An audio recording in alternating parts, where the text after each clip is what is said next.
Hi everyone, number one Marmaduke fan here, and we're looking at B.O.D.Y. Volume 2 by Aomi Mori. I originally got this for like a good old like shoujo versus shonen review where I'd put them side by side and like I briefly review both of them.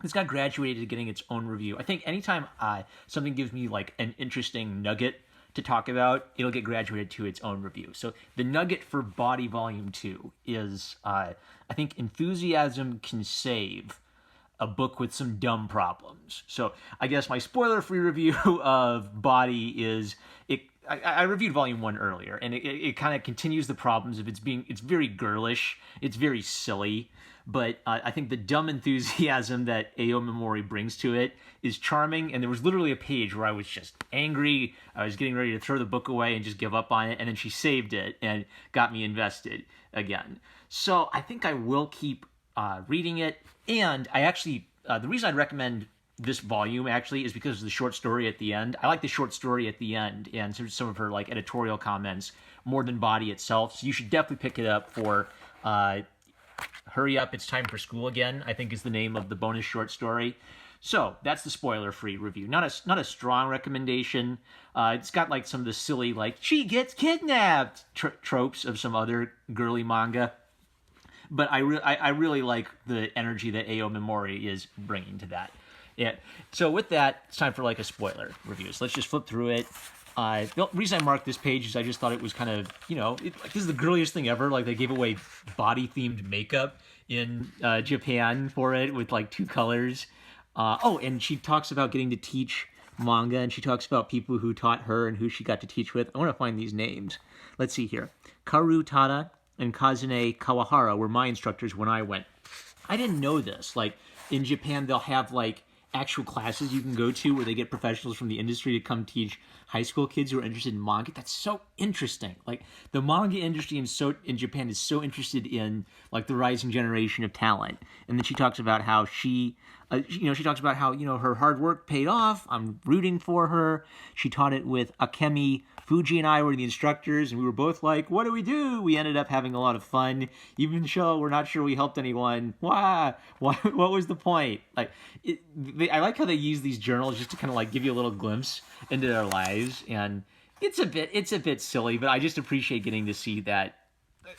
Not just the behind the scenes stuff, but just like the enthusiasm she has for the comics industry, for her peers, for her predecessors, and for like the next generation of artists. I think I marked this because this is just another silly kidnapping plot. Oh yeah, and she also did this little thing where she talked about how hard it is to come up with topics for these columns. More little like personal note stuff. I think I don't need to comment on that. Oh no, I'm losing my bookmarks.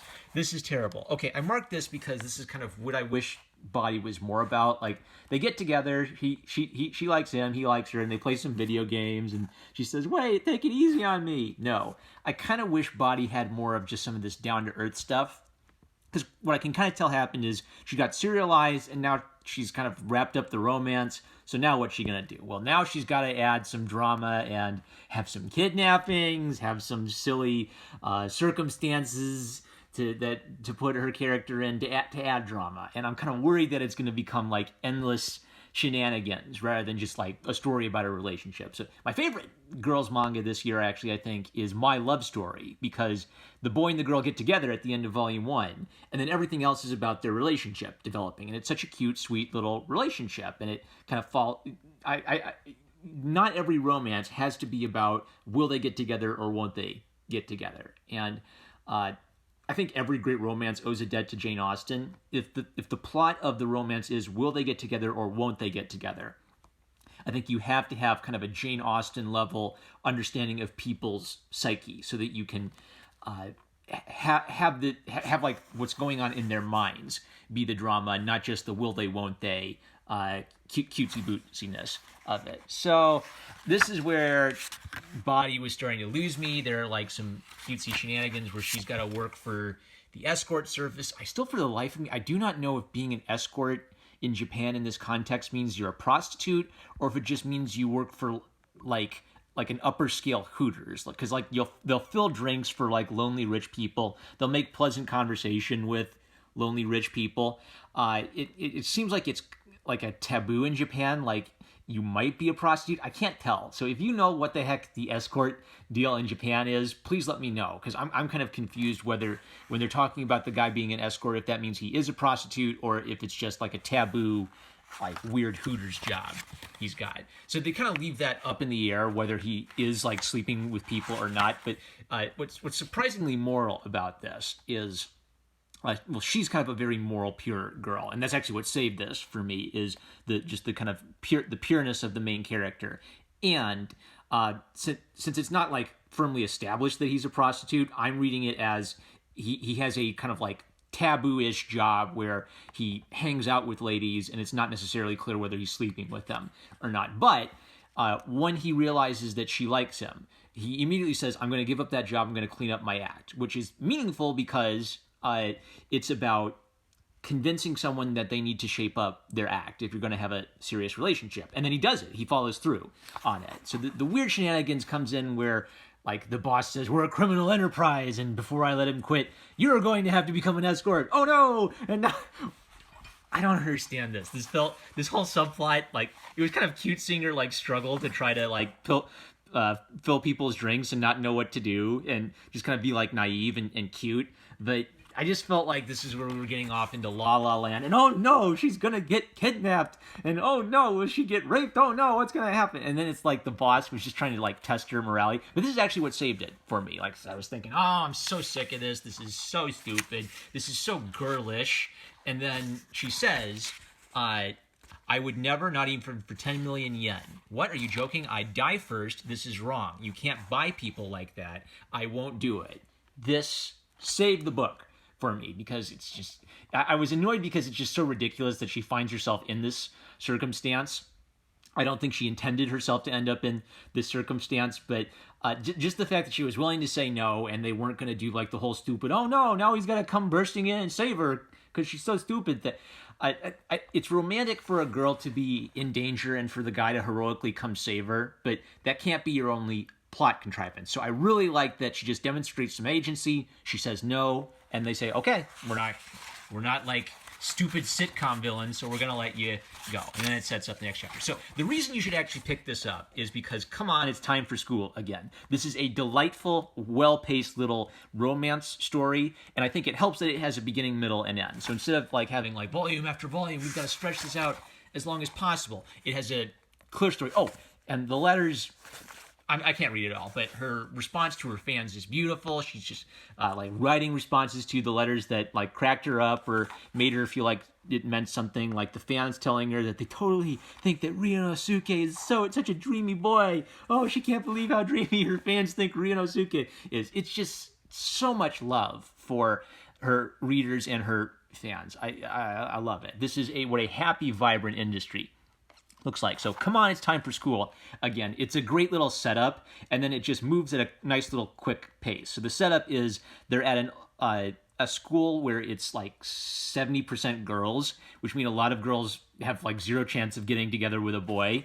And so they've made the girls no boys, no romance club. And like they'll punish you if you're ever seen hanging out or doing any dreamy activities with a boy, with like these really absurd punishments. And she's actually the one who started the club. So but of course the whole reason they have this club is to like tease their friends, because they're all really interested in boys, and there's a lot of really great like self-aware gags about what goes into like a romance manga. So they're in like the wrong part of school. You can't have any like dreamy, long, meaningful glances in the halls where they are. And then she talks about her friends, like she's got the geeky friend, I'm into weird stuff, the former gang member, I bribed my way into school, her front teeth are fake, and the lesbian, of course, I like cute girls.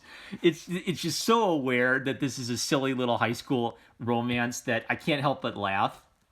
But then it actually delivers on something. I like it when it's actually moving in a direction. So like they find out she likes a boy, and so they're gonna like haze her, and then she has to. These editorial comments. I remember writing this short story. I hadn't done a 30-page story in a long time. I wanted to do something lighthearted. What was I thinking? I probably wasn't thinking about much. I actually liked the title quite a bit. Oh, and this was the last piece I did with my first ever editor. Ha ha ha. This brings back so many memories. My style's changed a little, huh? It's kind of embarrassing looking back at the old stuff. Yeah, I thought her art style was a tiny bit weaker back then, like some awkward face construction, but there's just so much like enthusiasm in this. So, you know, it's a very straightforward romance. She sees a guy she likes, what's she gonna do? And she decides to be like true for herself and actually talk about what she's feeling. Right? Excellent. I love that kind of stuff. It's not stretched out into 30 volumes, beginning, middle, and end. I'm happy with it. So yeah, pick this up just to read this little short story. There are a couple little awkward panels where I'm not quite sure what speech balloon is pointing at who, but fun. I gotta skip ahead. Don't want to read all that. All right, so her character profiles. There was something more to talk about. Oh yeah, she talks about Rumiko Takahashi, who she took inspiration directly from Yurusei Yatsura, which is like Takahashi's famous manga before Ranma 1/2 and then before Inuyasha, like 3 big hits. And so she explains like how a lot of her characters' names are references to Yurusei Yatsura, which I thought was like just a really sweet homage. She talks about being a Dragon Ball fan. I guess I can kind of see it. And the one I hadn't heard about was Hikaru no Go, so I will check that out. And Zatch Bell, which was popular, but I haven't checked it out yet. I don't know. So the point of this is she loves her industry. She spends all of her free time reading manga. Let's see. Even when I'm exhausted, it gives me energy. No matter how busy I am, I always read manga. Plus, there are always more good series coming out. This is a person who loves the manga industry. She's paying attention to manga. She loves her fans. She appreciates her editors. Even if I think that some of her plot contrivances are kind of stupid, it's like I'm rooting for her the whole time, and I'm so happy that she got serialized and she worked so hard to get into the manga industry. I like seeing the little glimpses and snatches of life that she talks about in her little editorial comments. And I really like the short story, so I'm hoping there get to be more short stories in these volumes. I'll give volume 3 another chance. Maybe this was an off issue where she just had to keep using like the kidnapping plot for some reason because she didn't know what to do. But I will reward someone who's enthusiastic by continuing to read their work, unless I just can't. Maybe like by the 5th kidnapping plot, then I'm out. But I enjoyed this. I'll give her one more shot. So yeah, pick it up. Oh, more cool stuff. So like all the little cute little like cultural commentary things. 8 volumes, author's commentary. Lately I've been overworked. I get into slumps. I get irritated. I get angry. But in the end, when I see the final product, it puts a smile on my face. I think to myself, I guess I like drawing comics. Good for you, A.O. Mimori. I'm so happy for you. Not my cup of tea. Kind of girly. Kind of silly. There have been other girls manga I've read this year that I've loved and I thought were genuinely well written. I'll give it another shot. So not a strong recommendation, but definitely look for this volume just to read the short story at the end. That is actually worth it. So with that, I'm #1 Marmaduke fan. I love you guys. If you like this video, like, comment, subscribe, click the bell to receive notifications. If you want to support this channel, check out my Subscribestar. I thank all my subscribers on Subscribestar in the end credits of every video. With that, I love you guys, and I'll catch you later.